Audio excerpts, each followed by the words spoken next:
Hi anime fans, this is yours Zoro from Anime World and today we will see the recap of Soul Leveling Season 1.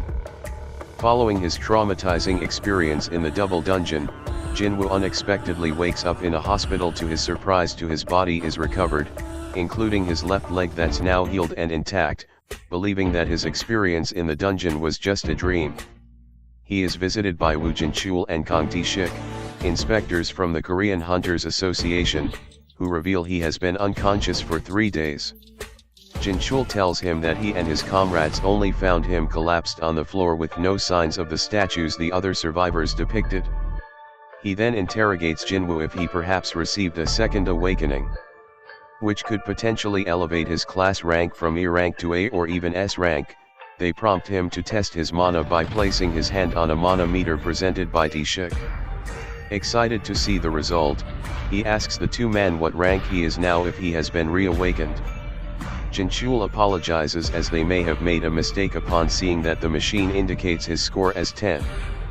Having gained his hope for nothing, he questions why they did not question a message given by the system that Jinwoo appears to be able to see as the officials walked out. Soon, Jinwoo's sister Sung Jina enters to expresses her worries. However, Jin-chul apologizes and suggesting they were mistaken as the meter displays a mere score of 10, dashing Jinwoo's brief hope of advancement. Tae-shik notes as they leave that even E ranks typically get higher than 70. He is basically just a civilian. Confused and disappointed, Jinwoo ponders why they did not that the officials did not ask about a message from the system. Jinwoo has a flashback of the events where he received the system, and how his heart would have stopped if he did not accept the courage of the weak quest. Sung Jina, Jinwoo's sister, rushes in, overwhelmed with concern, urging him to be more cautious and expressing how anxious she has been about his well-being. She even goes as far as to threaten quitting school to work, allowing Jinwoo to retire from hunting. Amid her reprimands, Jinwoo reflects on his willingness to leave her behind during his self-sacrifice in the Double Dungeon. Feeling remorseful, he subtly tries to determine if she can see the system message floating before him. Once he realizes the message is visible only to him, he curiously asks how one might address unread notifications, comparing it to a video game.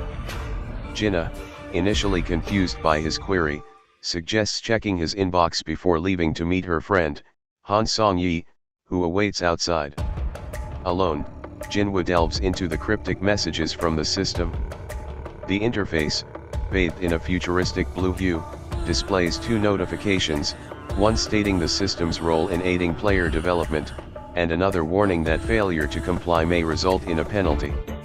A further message declares that rewards have been delivered, leaving Jinwoo perplexed about their implications.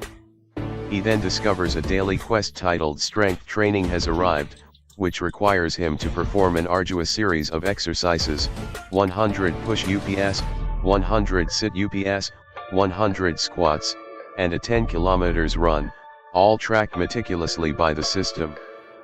Feeling uncertain and suspecting it to be a figment of his imagination, he brushes off the quest and lays back down to rest and recover. Meanwhile, Jin-chul and Tae-shik are on their way back to the association in their vehicle. Jin-chul is on the phone with Go Gun-hee, reporting a potential error in the assessment of Jinwoo's supposed reawakening. Gun-hee remarks on their fortune in avoiding a dungeon break from the incident but acknowledges the lingering mysteries it presents. Concluding the conversation, they agree to classify the incident as a special case within the association's database for further evaluation. At the Hunters Guild building, Choi Jong-in assigns Cha Ha-in to participate in the next B rank raid. Ha-in, unconfident in her leadership skills, is assured by Jong-in that she has what it takes for the role. He clarifies, however, that the mission serves primarily as an assessment for the new recruits, suggesting that Ha-in's mere presence will be beneficial for their learning experience. Choi reflects on the guild's status, acknowledging that while they are among the top 5 in Korea, they lack the same level of power on an international stage. He emphasizes the need for collective effort within the guild to bridge this gap in strength. Elsewhere, civilians find their evening disrupted by the sudden emergence of a gate in the midst of a road. Annoyed by the inconvenience, They express their frustration about the delay, expecting hunters to have already arrived and taken care of the situation. Meanwhile, Jinwoo is sleeping in his room peacefully at the hospital, oblivious to the ticking clock of the daily quest he dismissed as a farce. He is jolted awake by the rumbling that he believes to be an earthquake before finding himself in a vast sunless desert. A new message tells him to survive for the next 4 hours as he encounters an enormous centipede that began to pursue him. Back at Jinwoo's room, while Jinwoo navigates this perilous environment, 2 nurses in his hospital room discover his absence and initiate a search. For grueling 4 hours in the desert, Jinwoo barely survives his chase from the centipedes and is found exhausted by the nurses at the hospital. The next day, Jinwoo sports himself in a tracksuit as he informs his sister that he will be heading out. Lee Joo-hee, who is still greatly affected by the experience in the double dungeon, receives a phone call that asks her to participate in a raid, knowing what she has gone through, something that she naturally declines. She is also told that Jinwoo has woken up, leading her to head to the hospital where she finds him doing jogging outside as 2 nurses watch. Jinwoo sits down as he completes more of his quests and begins to understand the functions and rewards he receives. Back inside his room, Jinwoo this time receives a special reward that grants him a key that leads him to the Hapyeong subway station for an instance dungeon.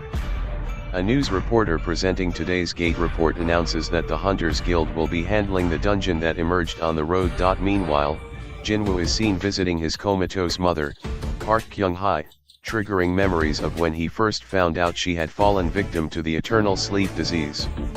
Jinwoo continues his workout routines in the following days, his early days working in construction and the moment he became awakened, including the time when was qualified to become a hunter to earn money to support her, pay the bill for her hospital bills. He recalls a time where he was rescued and then chastised by fellow hunters, who would tell him to stay in a corner while they cleared the dungeon, dismissing his right to a share of the rewards due to his lack of strength, for which he would sincerely apologize. With his new ability points, he devotes them all to strength. After gaining confidence and determination, Jinwoo decides the time has come to use the mysterious key he acquired.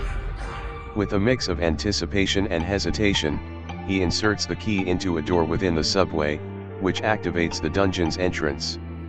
However, upon entering, he quickly realizes that there is no way back. He is now trapped in a dimension separate from the real world. Hesitating to enter, he inserts the key in a door that activates the entrance of the dungeon in the subway. However, as he enters, he discovers that he can no longer escape and that he is trapped in another dimension from the real world. As he explores the dungeon that is an abandoned hallway, he soon confronts a couple of goblins. Frozen in fear and with no healer to rely on, Jinwoo faces the grim reality of his perilous situation. As he rests a bit, a steel-fanged Raken emerges from behind. Jinwoo scrambles for a plan, as the wolf approaches at an alarming speed.